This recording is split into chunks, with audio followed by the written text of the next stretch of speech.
Hello, everyone. Thank you for having us. I'm Ryan McNerney.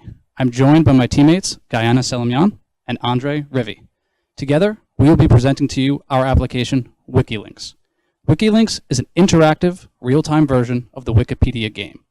Now, if you don't know the game, if you've never heard of it, don't worry. It's a good thing. It means you probably paid attention in school and didn't goof off. The goal of the game is to get from a random starting article to a random target article only using the links on a page. Today, we'll walk you through how a user plays our game and the technology used to achieve it. When a user first enters the site, they can either start their own game or join a game that's starting soon. To achieve multiplayer functionality, we used Firebase real-time database. This allowed us to sync the one global game data across all players. Now, a user can either play as a guest or they can log in using Google authentication to track their stats. And finally, across the whole application, we use the JavaScript library React to build and maintain each user's local interface. We chose React because of its ability to handle the complex state changes we potentially have with a lot of people playing at the same time. So now I'm going to hand it over to Guyana, who's going to walk through a user playing the game. Thank you, Ryan. So now we have a user logged in as Jimmy.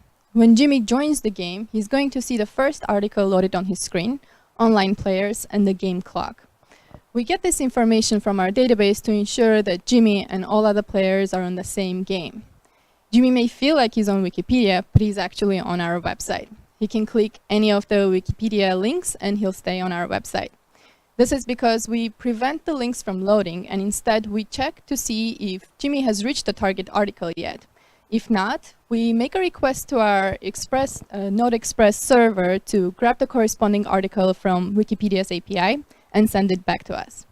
Since Jimmy is logged in, our server is also going to update the database to reflect Jimmy's current game state. And with the help of socket listeners, we're going to display this information to all the players without them having to refresh the page. Looks like someone is about to win, so I'm going to hand it off to Andre, who's going to walk us through to let us know what happens when somebody wins the game or the game clock runs out. Thank you, Guyana. So in Jimmy's quest to find the greatest showman, you can see he's frantically looking. I believe the link is Zac Efron is what he's looking for. Don't know if that will be fruitful, but we see some information that's being presented to us on this leaderboard. You see some names are being highlighted in green right now and shooting to the top of the leaderboard. You might be able to guess that's because they've won. So when someone does win the game, we assign them a point value. It's based on clicks, and as you might suspect, the least number of clicks will actually get you the win here. We found even by playing the game, you can try to work with speed, but it makes more sense to just think about strategy and connections and get to the article with less clicks. So unfortunately, yes, Jimmy lost, and this other user also lost. So we just show you a quick summary. Then we use Recharge, which is a lightweight library built on React components to display some click information of the history of a user's games. So you can see this in our little stats screen, where we just have the start and target and the path that it took you to get there. So it looks like Jimmy's going to play another game here, and we invite you all to join in on the fun. Go to wikilinks.app, and you can play with any of your friends or see who's online. Thank you.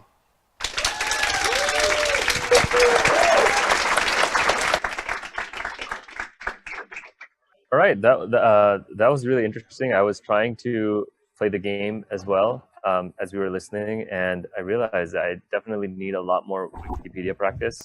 And you know, one of the things that I really like about games that are real time and that have multiplayer is that it requires a really high complexity of kind of routing and managing race conditions and things like that on the background that sometimes people don't appreciate. But it is something that is pretty tough to accomplish. So great work by this team.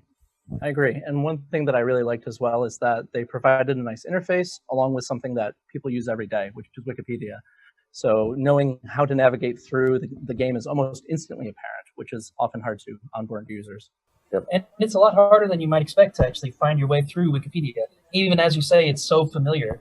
Just being able to go from one place to another can really, it's a challenge sometimes. Yep.